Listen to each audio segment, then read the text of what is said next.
Como vimos en el capítulo anterior, cuando los israelitas salieron de Egipto, Dios los guió a través del desierto.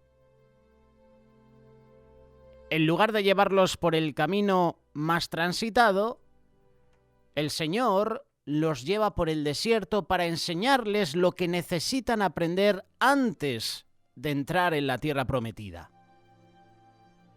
Te invito a que nos acompañes. Viajamos en la máquina del tiempo, viajamos al Antiguo Testamento, viajamos al libro de Éxodo, llegamos al capítulo 14. Los israelitas cruzan el Mar Rojo.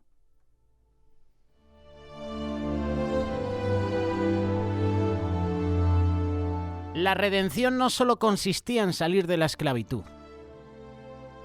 consistía en aprender a vivir en libertad. Los israelitas fueron liberados de las cargas pesadas de Egipto, pero ahora debían aprender a vivir como hombres libres. Como hemos dicho en infinidad de ocasiones, Israel salió de Egipto, pero Egipto no salió de su corazón. Dios no los libertó para que hicieran lo que quisieran. Los redimió y pagó el precio de su libertad para hacerlos su pueblo escogido. ¿Qué hubiera pasado si ellos hacen lo que quisieran? De seguro hubieran vuelto a ser esclavos. Dios no solo los llevó por el camino más largo, el camino más intransitable, sino que además les hizo acampar en un lugar cerrado. Éxodo capítulo 14, versículo 1 y 2. Y Jehová habló a Moisés diciendo: habla a los hijos de Israel y que den la vuelta y que acampen delante de Pijahirot, entre Migdol y el mar hacia Baal-Zephón. Delante de él acamparéis junto al mar. Te invito a que, si tienes un mapa actual ahora mismo, busques estas ubicaciones: Pijahirot, Migdol y Baal-Zephón, para que veas dónde Dios lleva al pueblo de Israel. El lugar donde acamparon por primera vez fue en Pijahirot, que literalmente significa boca de los desfiladeros. Era una especie de valle ubicado a las orillas del Mar Rojo y a la sombra de unas planicies altas. Migdol significa torre. En cierta forma era como un callejón sin salida. ¿Y por qué Dios los lleva a través de ese cañón que desembocaba en el Mar Rojo sin una salida visible? La respuesta es porque tenía una lección que enseñarles. Dios le reveló a Moisés que tenía un plan sorpresivo para Israel en ese lugar. Y lo vamos a leer. Versículo 3 y 4, Éxodo capítulo 14. Porque Faraón dirá de los hijos de Israel: encerrados están en la tierra, el desierto los ha encerrado, y yo endureceré el corazón de Faraón para que los siga, y seré glorificado en Faraón y en todo su ejército, y sabrán los egipcios que yo soy Jehová. Cuando los israelitas creían que ya se habían librado del Faraón, Dios vuelve a traerlo porque todavía había una lección que aprender. El Señor por última vez va a endurecer el corazón de Faraón. ¿Con qué propósito? El versículo 4 explica a que será para que Dios sea glorificado. En hebreo significa kabat, que también el significado, la traducción es honrar. Y también para que los egipcios sepan quién es Jehová. Si no les quedó claro con las plagas, ya con este milagro, con esta señal, todo va a quedar clarísimo. Uno hubiera pensado que después de las 10 plagas, los egipcios ya se habrían dado cuenta del poder de Dios, pero evidentemente aún no lo reconocían. Y esto va a suceder en los tiempos finales. El Señor enviará juicio a las naciones y las personas, en vez de humillarse y volverse a Dios, lo que van a hacer es blasfemar contra Él. Van a ser más incrédulos. A Egipto no le valieron las 10 plagas. Pero con lo que iba a suceder ahora, todo sería diferente. Ese dolor de la pérdida de los primogénitos ablandó el corazón del faraón para dejar ir a los israelitas. Pero ese sentimiento no le duró mucho. Ese dolor se tornó en cólera cuando se enteró que los israelitas no iban solo a un paseo, sino que salieron de las fronteras para no volver jamás. Versículo 5, Éxodo capítulo 14. Y fue dado aviso al rey de Egipto que el pueblo huía, y el corazón de Faraón y de sus siervos se volvió contra el pueblo y dijeron: ¿cómo hemos hecho esto de haber dejado ir a Israel para que no nos sirva? La reacción inmediata del faraón fue perseguirlos, y fue acompañado de su poderoso ejército para hacerlos volver. Faraón es un tipo de Hitler en la antigüedad. Es el mismo modus operandi de toda la vida, de estos dictadores: persecución a los judíos, persecución a Israel y próximamente persecución a los cristianos. Tenemos a Faraón, tenemos a Hitler, tenemos a Herodes. Qué curioso que todos estos dictadores buscaban perseguir a los cristianos. ¿Qué decir de Pablo, verdad? ¿Qué decir del Imperio Romano, con la persecución a los cristianos, llevándolos al Coliseo para que las fieras los devoraran? ¿Qué decir de estos hombres? Faraón, que echó al río a todos los niños. Era una especie de aborto en esa antigüedad. Aniquilar a los niños. Herodes también hizo lo mismo. Aniquiló a los niños. A todo niño de entre 2-3 años había que matarlo. Era una especie de aborto. Ahora en la actualidad, Faraón, Hitler, Herodes, llevándolo como una metáfora, son el aborto. Destrucción total de niños. Ahora estamos viendo cómo naciones se están levantando contra Israel.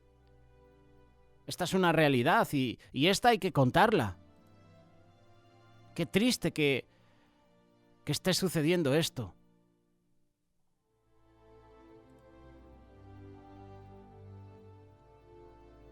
Aún esto era plan de Dios.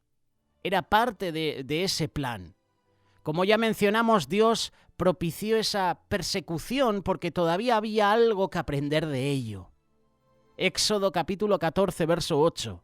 Y Jehová endureció el corazón de Faraón, rey de Egipto, y siguió a los hijos de Israel. Pero los hijos de Israel habían salido con mano poderosa. El faraón creía tener la fuerza y el poder de su lado, y al ir acompañado por el ejército más poderoso de esos tiempos, pensaba que los iba a atrapar a todos. Pero quienes realmente tenían la ventaja eran los israelitas, ya que de su lado estaba la mano poderosa.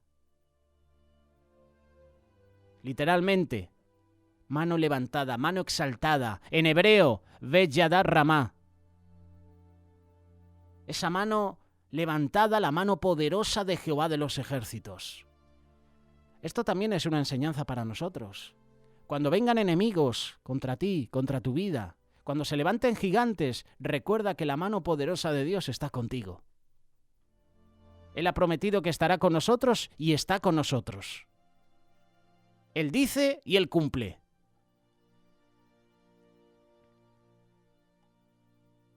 Cuando los egipcios alcanzaron a los israelitas, ellos estaban en un callejón sin salida. Estaban en Pihahirot. Estaban en la boca del desfiladero. Como te he mencionado hace un ratito, busca un mapa y busca estas ubicaciones. Busca el capítulo Éxodo 14 y ahí te da la información sobre estos lugares. Mira lo que dice el versículo 9. Siguiéndolos pues los egipcios, con toda la caballería y carros de Faraón, su gente de a caballo y todo su ejército, los alcanzaron acampando junto al mar, al lado de Pihahirot, delante de Baal Zephón. Si ves en el mapa, te vas a echar a las manos a la cabeza diciendo, ¿dónde los llevó Dios? Callejón sin salida, como estamos anunciando. En cierta forma, los israelitas quedaron entre la espada y la pared con el ejército egipcio. El ejército descendiendo por el cañón y por el otro lado frenados por el Mar Rojo. Es decir, no podían huir, aunque lo hubieran intentado. Mira lo que dice el versículo 10. Y cuando Faraón se hubo acercado, los hijos de Israel alzaron sus ojos y aquí los egipcios que venían tras ellos, por lo que los hijos de Israel temieron en gran manera y clamaron a Jehová. Si el clamor de los israelitas hubiera sido un grito de socorro y una petición de ayuda, hubiera estado bien. Lo que salió de su corazón fue un reclamo más que una petición. Versículo 11 y 12. Y dijeron a Moisés: ¿no había sepulcros en Egipto que nos has sacado para que muramos en el desierto? ¿Por qué has hecho así con nosotros, que nos has sacado de Egipto? ¿No es esto lo que te hablamos en Egipto diciendo, déjanos servir a los egipcios? Mejor nos fuera servir a los egipcios que morir en el desierto. Ya vamos viendo que no solo los egipcios necesitaban aprender del encuentro en el Mar Rojo, también los israelitas. Esta es una lección para el pueblo de Israel, pero también es una lección para nosotros, porque muchos de nosotros estamos sirviendo en el mundo. Tenemos trabajos seculares. Dios permitió que el faraón persiguiera a los israelitas porque también ellos necesitaban, por decirlo de alguna manera, aprender una lección sobre el Mar Rojo. Los israelitas ya habían salido de Egipto, pero Egipto aún no había salido de sus corazones. Los israelitas parecían estar sufriendo lo que se conoce como el síndrome de Estocolmo, en el que las víctimas llegan a creer que sus opresores son sus salvadores. Y esto pasa aquí en España. Y esto pasa en el mundo con el tema de las agresiones del hombre a la mujer. La famosa violencia machista, ¿no? Violencia de género. Hay muchas mujeres que son maltratadas por sus maridos. Y al revés también, ¿eh? Pero el caso de hombres a mujeres es mucho mayor. Y muchas mujeres, en vez de denunciarlo, guardan silencio. No te calles. Esto también lo podemos llevar a nuestra vida espiritual. Si estás pasando por un momento difícil, no te lo guardes, no te calles. Abre tu corazón con Dios, ábrete a Él. Dile lo que estás sintiendo, dile por la situación en la que estás atravesando ahora. Abre tu corazón también con un hermano, con una hermana, con una autoridad. Pues los israelitas estaban sufriendo el síndrome de Estocolmo. Y ese mal recibe ese nombre por lo que ocurrió en el secuestro en Estocolmo. Unos terroristas tuvieron a un grupo de rehenes a quienes maltrataron física y emocionalmente, pero luego de su liberación, los rehenes hablaron maravillas de sus captores, como ha sucedido el 7 de octubre en Israel, cuando terroristas de Hamás secuestraron a civiles israelíes. Y vimos en imagen, qué curioso, o sea, los terroristas son los malos de la película, secuestran, asesinan, violan, torturan, y luego nos ofrecen las imágenes a cómo los terroristas empiezan a tratar bien a las personas sacándolos y llevándolos a diferentes furgonetas para darles esa libertad. Y vimos testimonios de personas diciendo, nos han tratado muy bien, maravillosamente, como diciendo que los terroristas no son malos. Los terroristas asesinaron, decapitaron a bebés. Parece que estaban sufriendo el síndrome de Estocolmo. Después de ese maltrato físico y emocional, a lo mejor no a esas personas, pero sí a otras personas, nos han tratado de maravilla. Tenía un dolor y me curaron. Que puede ser, pero eso también es lo que le estaba sucediendo al pueblo de Israel. Los rehenes hablaron maravillas de sus captores, y los psicólogos explican que los prisioneros se acostumbran a su cautividad. y aún así llegan a apreciar a los captores porque con ellos se sienten seguros. Le estaba pasando a Israel. Preferimos servir a Egipto que morirnos en el desierto. De una forma similar, los israelitas llegaron a acostumbrarse a la vida de esclavitud en Egipto y nosotros también hacemos eso. Somos esclavos del pecado y nos acostumbramos a vivir en pecado. Somos insensibles a la voz de Dios. Israel estaba seguro siendo esclavo de Egipto y nosotros muchas veces nos sentimos seguros cometiendo pecados una y otra vez. Aunque vivían en condiciones de miseria y de maltrato, nunca les faltó comida ni lecho, ¿verdad? Siempre tenían sus necesidades cubiertas. Israel no tenía que tomar decisiones arriesgadas, por eso aún tenían una dependencia emocional hacia Egipto. Israel necesitaba aprender a vivir en libertad, la cual conlleva riesgo, responsabilidad propia. Recién salidos de Egipto, los israelitas todavía tenían mentalidad de esclavos, no estaban preparados para entrar y conquistar la tierra prometida. Lo curioso es que llevaban armas de guerra. Éxodo capítulo 13, versículo 17 y 18, pero todavía necesitaban cambiar su mente para estar preparados para el día de la batalla. Por eso Dios los llevó por el desierto, para transformar su mente y fortalecer su fe en Dios. En su reacción al ver al ejército egipcio, los israelitas mostraron que tenían más miedo del faraón que de Jehová. Por eso Dios les preparó varias pruebas en el camino, no para que cayeran, sino para que las superaran y subieran de nivel, para que cortaran su dependencia a Egipto y comenzaran a confiar plenamente en Dios. Si el Señor permite que pasemos por pruebas, es para nuestra edificación. No es para que cayamos. Dios no quiere que caigas. Dios no quiere hacerte mal. Dios quiere edificar tu vida. En esta etapa inicial en el desierto, Dios llevará a Israel a enfrentar ciertas pruebas como parte del entrenamiento de fe. Tenemos el ejemplo del Mar Rojo, capítulo 14. El suceso es la persecución del ejército egipcio. Luego tenemos el capítulo 15. Hablaremos de Mara, esas aguas amargas. Tenemos el momento del desierto de Sin, donde faltaba el alimento. Luego tenemos en el capítulo 17 el momento en el lugar de Refidín, la primera y la segunda parte, con la falta de agua y el ataque armado. Van a haber lugares en el desierto donde Dios va a tratar con el pueblo. Van a haber sucesos donde la fe del pueblo tiene que subir de nivel. Aunque esos eventos son de diversa naturaleza, todos comparten una meta en común: preparar a los israelitas para recibir la instrucción de Dios de cómo el pueblo de Dios debe vivir.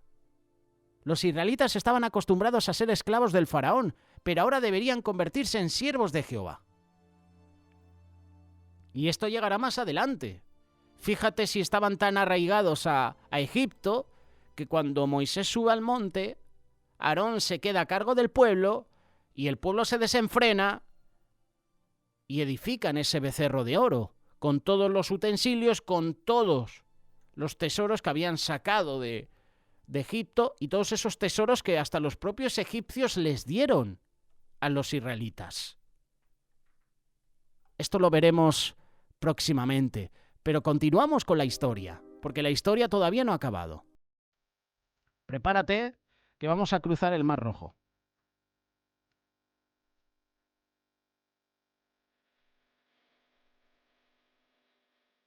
Los israelitas reaccionaron mal cuando vieron al ejército egipcio que los perseguía.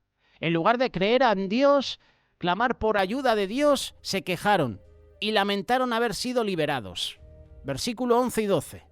Y dijeron a Moisés: ¿no había sepulcros en Egipto que nos has sacado para que muramos en el desierto?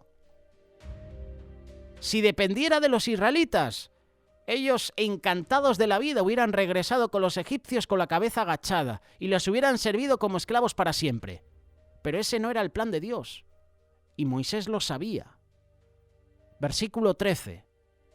Y Moisés dijo al pueblo: no temáis, quedaos quietos y ved la salvación de Jehová que él hará hoy con vosotros, porque a los egipcios que hoy habéis visto, ya nunca más los veréis. Qué determinación, qué fe de Moisés en Dios. Porque hasta Moisés podía haber dudado y dicho: Señor, ¿dónde nos has traído? Moisés tenía las cosas tan claras, tenía una relación tan íntima con Dios, su fe estaba tan fortalecida, que Moisés se levanta y dice: no temáis, quedaos quietos, ved la salvación de Jehová.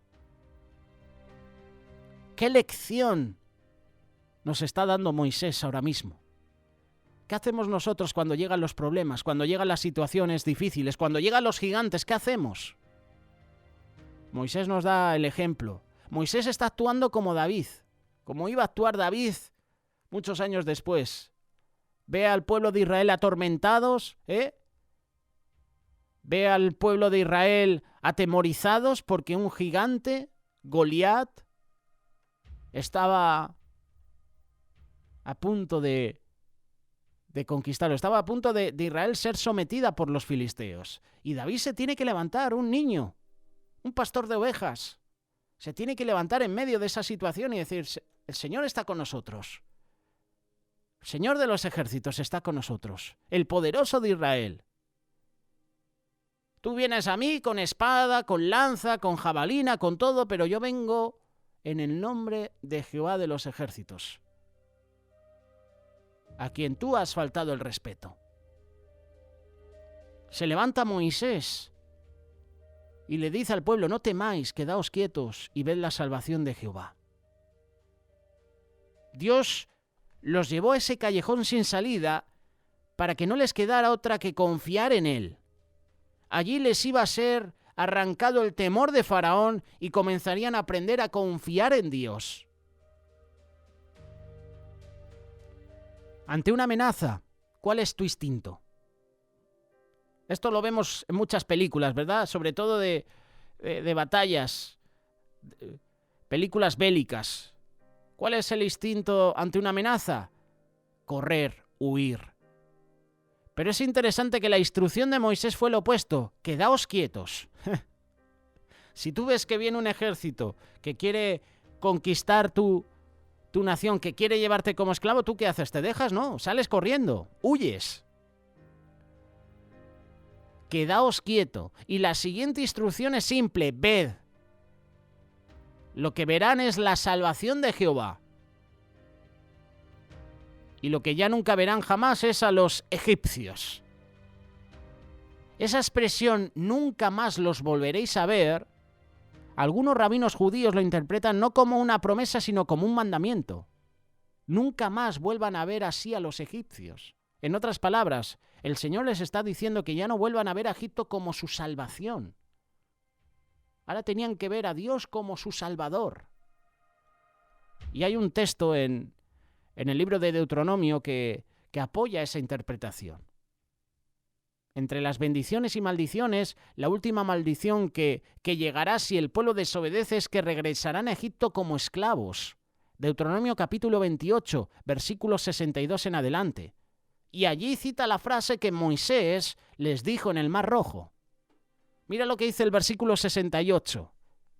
Y te hará volver el Señor a Egipto en naves, por el camino del cual yo te había dicho, nunca más volverás a verlo.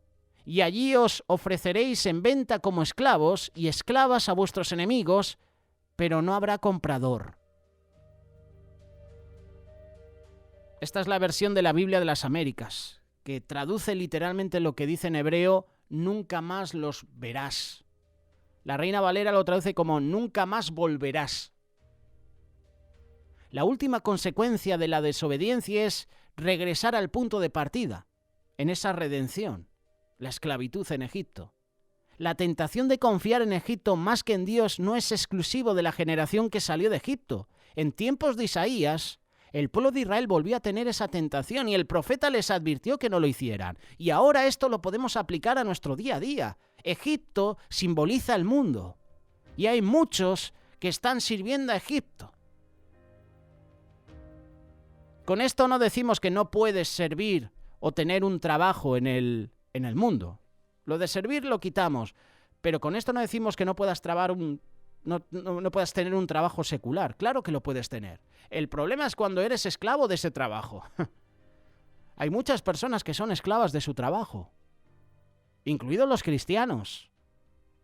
Pero ¿cómo dices eso? Eso es imposible. Claro que sí. Cuando ese trabajo hace que no estés con tu familia, con tu esposa, con tu esposo, con tus hijos. Cuando ese trabajo hace que no te congregues en la iglesia. Cuando ese trabajo hace que no leas la Biblia, que no ores. Eso es ser esclavo del trabajo.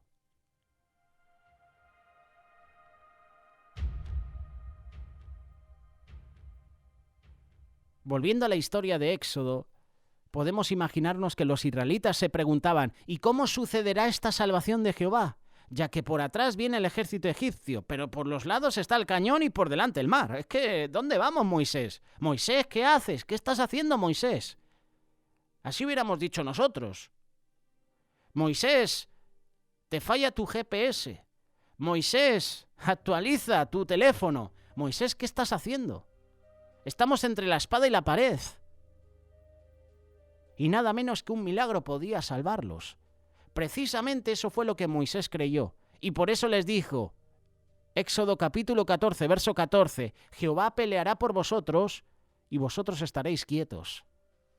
Tal vez Moisés no sabía exactamente cómo Dios lo salvaría, pero por fe sabía que lo iba a hacer. Porque el propósito de salir no era morir en el desierto. Y Moisés le dice, Dios hará un milagro. Todo lo que tenía que hacer el pueblo es permanecer quietos. Otras traducciones dicen, guardarán silencio, estarán callados.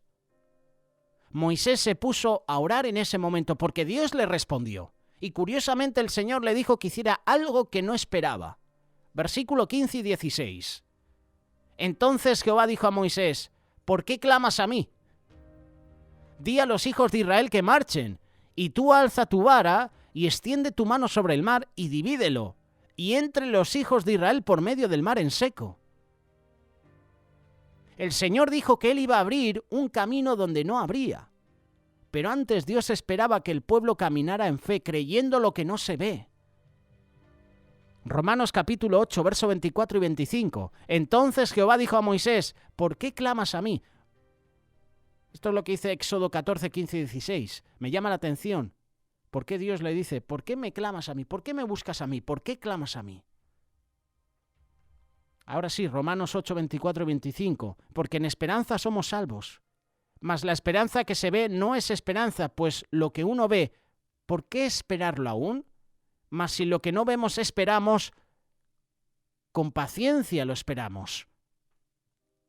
El milagro no iba a terminar allí. Dios tenía un plan para los egipcios. A pesar de todas las señales que vieron, ellos no tuvieron temor de Dios y persiguieron a su pueblo. Y yo he aquí, endureceré el corazón de los egipcios para que los sigan, y yo me glorificaré en Faraón, y en todo su ejército, y en sus carros, y en su caballería, y sabrán los egipcios que yo soy Jehová, cuando me glorifique en Faraón, cuando me glorifique en sus carros, y en su gente de a caballo. Al final de cuentas, todo es para la gloria de Dios. Dios va a permitir que los egipcios persigan a los israelitas a través del mar, pero no sin antes retenerlos por un tiempo. El instrumento que Dios usó para detener a los egipcios fue la columna de fuego que ya se había mencionado en el capítulo anterior, Éxodo capítulo 13. La columna de nube y fuego iba delante para mostrarles el camino, pero en esta instancia el Señor la mandó para guardar la retaguardia de Israel. Y en la vanguardia iba alguien muy especial. Éxodo capítulo 14, verso 19 y 20. Y el ángel de Dios que iba delante del campamento de Israel se apartó e iba en pos de ellos. Y asimismo la columna de nube que iba delante de ellos se apartó y se puso a sus espaldas, e iba entre el campamento de los egipcios y el campamento de Israel, y era nube de tinieblas para aquellos. Y alumbraba a Israel de noche, y en toda aquella noche no se acercaron los unos a los otros. Así como en las plagas, de nuevo Dios marca una diferencia entre los israelitas y los egipcios. A uno les da luz y a los otros los dejan tinieblas. El tiempo en que la columna se detuvo entre los egipcios y los israelitas tenía dos propósitos: estar en favor de Israel, para darles tiempo que avancen y se pongan fuera del alcance del ejército egipcio, y en favor de los egipcios, para darles tiempo a recapacitar y que tal vez desistieran de perseguir al pueblo de Dios. Por eso vemos de nuevo la misericordia de Dios. Por eso hubo ese tiempo para que Israel tuviera tiempo para avanzar y para que los egipcios tuvieran tiempo para recapacitar. Oye, no estamos haciendo bien. Oye, que los estamos intentando perseguir, capturar, esclavizar y que su Dios no nos deja. Mejor vámonos a casa. Seguramente muchos hubieran abandonado o tenían la intención de abandonar. Algunos sentían y pensaban, creo que no estamos haciendo bien, creo que esto va a acabar mal.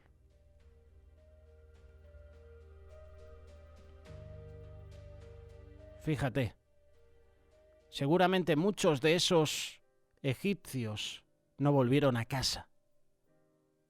Seguramente muchos de esos egipcios que perseguían a Israel murieron. Y qué triste noticia para la mujer de ese soldado que fue a perseguir al pueblo de Israel y al final murió. Esa mujer no solo perdió a su hijo, al primogénito, por la plaga, sino que también iba a perder a su marido. Dios llevó a Israel a un callejón sin salida, no para entraparlos, ¿no?, como dice, sino para mostrar una vez más su mano poderosa de salvación. El Señor abrió un camino donde no lo había y partió el mar en dos para que los israelitas avanzaran en su camino y también para ponerlos a salvo de los egipcios que los perseguían. Dios hizo el milagro, pero esperó también que Moisés actuara. Dios no quiere que nosotros seamos solo espectadores en la vida, más bien el Señor quiere que participemos con Él. Pongo delante de ti camino de bendición y camino de maldición. Escoge pues el camino de bendición. Aquí tienes los dos caminos. Ahora depende de ti, ahora tú tienes que escoger, ahora tú tienes que dar el paso. Cuando Jesús hacía milagros, a esas personas que iban a recibir el milagro también les exigía: ponte de pie y anda. Ve y lávate en el estanque. Vete y no peques más. Dios hizo el milagro, pero también espera que nosotros actuemos. Dios quiere que participemos con Él. ¿Qué hace Moisés? Versículo 21 y 22. Estamos acabando. Y extendió Moisés su mano sobre el mar, e hizo Jehová que el mar se retirase por un recio viento oriental toda aquella noche. Y cambió el mar en tierra seca, y las aguas quedaron divididas. Entonces los hijos de Israel entraron por medio del mar en seco, teniendo las aguas como muro a su derecha y a su izquierda. Ese callejón sin salida se abrió y se transformó en un pasillo milagroso que sirvió de salida de emergencia para Israel. Los egipcios vieron la puerta abierta al mar y siguieron a los israelitas, pero no sabían que lo que para los israelitas fue para salvación, para el ejército egipcio sería para destrucción. Versículo 23, 24 y 25. Y siguiéndolos los egipcios, entraron tras ellos hasta el medio mar, toda la caballería de Faraón, sus carros y su gente de a caballo. Y aconteció a la vela de la mañana que Jehová miró el campamento de los egipcios desde la columna de fuego y nube y perturbó el campamento de los egipcios. Y les quitó las ruedas de sus carros y los trastornó gravemente. Entonces los egipcios dijeron: huyamos de delante de Israel, porque Jehová pelea por ellos contra los egipcios. Para el momento en que los egipcios se dieron cuenta del peligro que corrían, ya era demasiado tarde. Cuando los israelitas terminaron de pasar, Dios pidió a Moisés que levantara su mano para cerrar el camino del mar. 25, 26, 27 y 28. Ahí puedes leer esto. Moisés extendió su mano sobre el mar para que las aguas vuelvan sobre los egipcios, sobre sus carros y sobre su caballería. Y Moisés así lo hizo. Extendió su mano sobre el mar, y cuando amanecía el mar se volvió en su fuerza, y los egipcios dieron contra él, y Jehová derribó a los egipcios en medio del mar. Y volvieron las aguas, y cubrieron los carros y la caballería, y todo el ejército de Faraón que había entrado tras ellos en el mar, no quedó de ellos ni uno.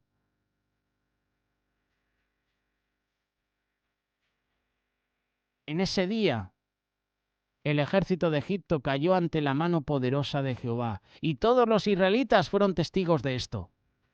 El temor que los israelitas tenían hacia el faraón fue arrancado en ese momento. Versículo 30 y 31. Así salvó Jehová aquel día a Israel de mano de los egipcios. E Israel vio a los egipcios muertos a las orillas del mar. Y vio Israel aquel grande hecho que Jehová ejecutó contra los egipcios, y el pueblo temió a Jehová, y creyeron a Jehová y a Moisés su siervo. El pueblo de Israel aprendió que el temor estaba en Jehová y ya no en el faraón.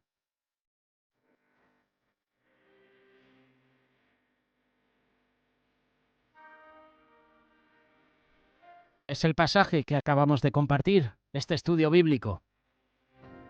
Los israelitas cruzan el Mar Rojo, con diferentes enseñanzas para nosotros, enseñanzas que podemos aplicar a nuestra vida diaria. Si quieres aportar tu reflexión, un pequeño mensaje, con total libertad hazlo. Comparte este mensaje, compártelo en tus plataformas, en tus redes sociales. Estamos para servirte.